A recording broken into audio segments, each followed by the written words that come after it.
Hey guys, so I know it's been a long time since I've made a video, and I'm sorry for that. And I could easily say it was because I was busy over this summer, but it was just because I was home, and I was, the first time I've been home since I had started my first year of college, so kind of like just being at home, I just felt like I didn't want to.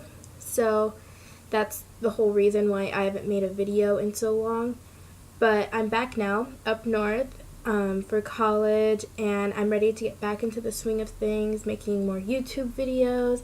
Hopefully, I will be doing more books because I am taking a literature class this year for my writing minor. So I probably will be doing book reviews about those books too. Um, and just hopefully I'll be able to make some more YouTube videos this year. So let's get right into it. Okay, so the book review I'm going to do today is on Rick Riordan's Kane Chronicles. See it? I'm trying to get it into focus. But yeah, this is the first one called The Red Pyramid. And there's 3 books in the series, and then there's some spin-offs of it, including the Percy Jackson characters, which I think is awesome, and I'll talk about that a little later. But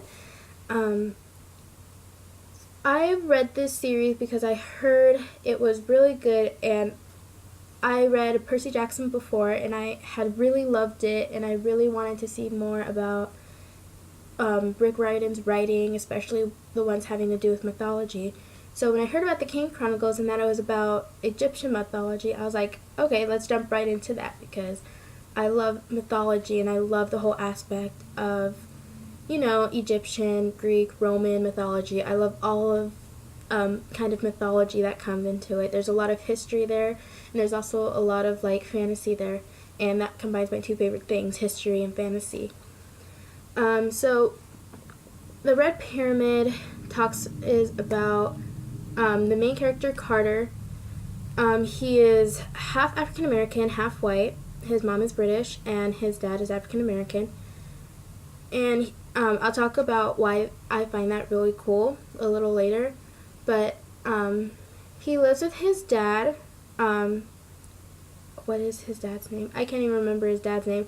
But his dad is an archaeologist who studies Egyptian artifacts, and he teaches about Egyptian mythology, ancient Egypt, and stuff like that. And so he travels around the world with his dad. His home is literally a suitcase. That's what he says his home is. His home is a suitcase because he's always traveling with his dad. And one day they go to pick up his sister Sadie, who lives in England with their mom's grandparents. Their mom died when they were kids, and so Sadie, by some custody battle, lives with the grandparents, and Carter lives with his dad.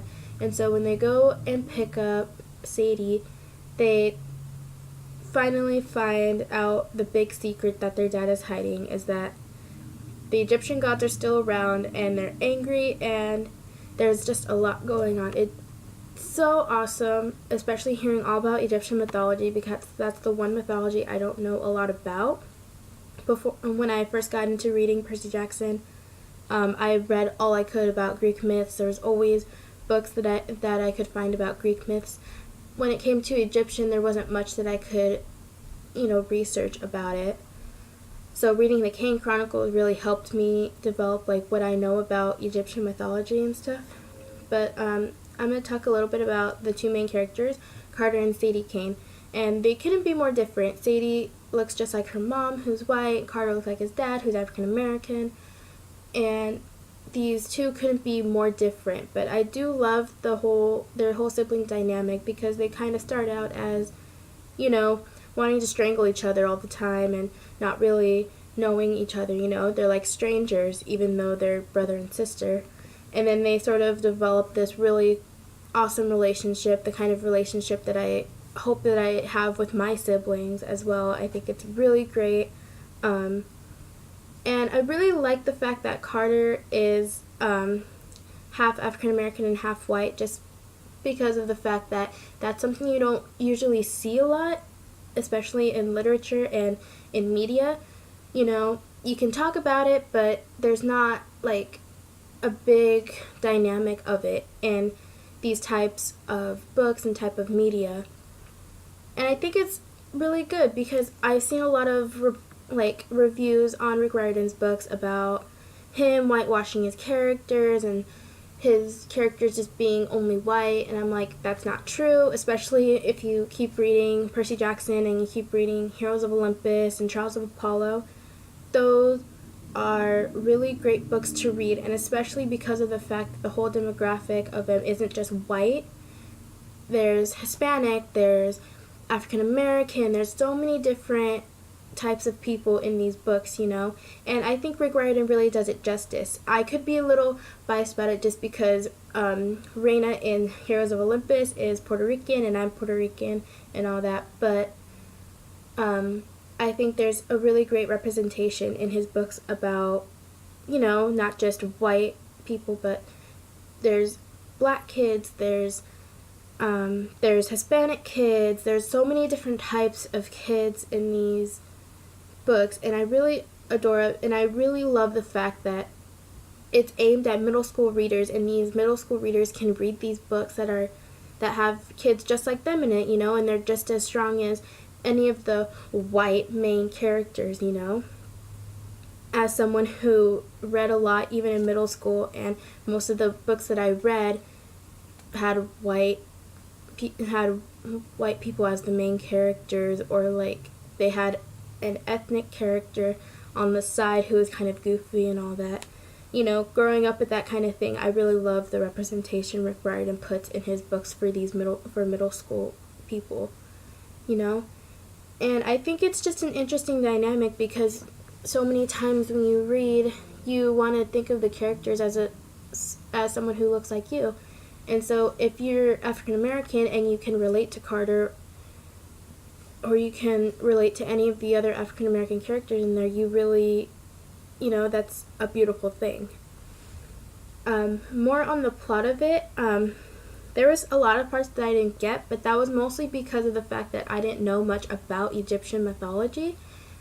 So if you read the Kane Chronicles, you might want to do a little bit more of extra reading about Egyptian gods. But I still find it really interesting, even if I have to do more research than the book that I'm actually reading. But it's action-packed, the plot, and it's very well written, the plot of the whole series. And there's so many twists and turns, the stuff that that Rick Riordan's known for, his little twists and turns in these books that you're not expecting. It's one of the greatest things I love about his books. And I finally last year, right when summer started, I finished the third book in the series after 2 years of having it, and I just really loved it and really wanted to make a video about, this story that, I think could be really good for people. A lot of people say it wasn't as good as Percy Jackson, but I really have to disagree on that just because Percy Jackson is such a different kind of book from the Kane Chronicles, just because Percy Jackson is about Greek stories and Greek myths, and here's the Kane Chronicles on a whole different spectrum of Egyptian gods and Egyptian mythology. It's a great aspect, and I would really recommend people read this, even if you're not a middle schooler, and the demographic is middle school kids. You still would love to read this. It's a great one. I am 18 years old. I'm an adult, and I still read a lot of middle school and young adult novels just because they're kind of the best books that I've ever read, So I really recommend it. That's all for the video this time, and I hope to see you guys soon. Keep doing what you're doing.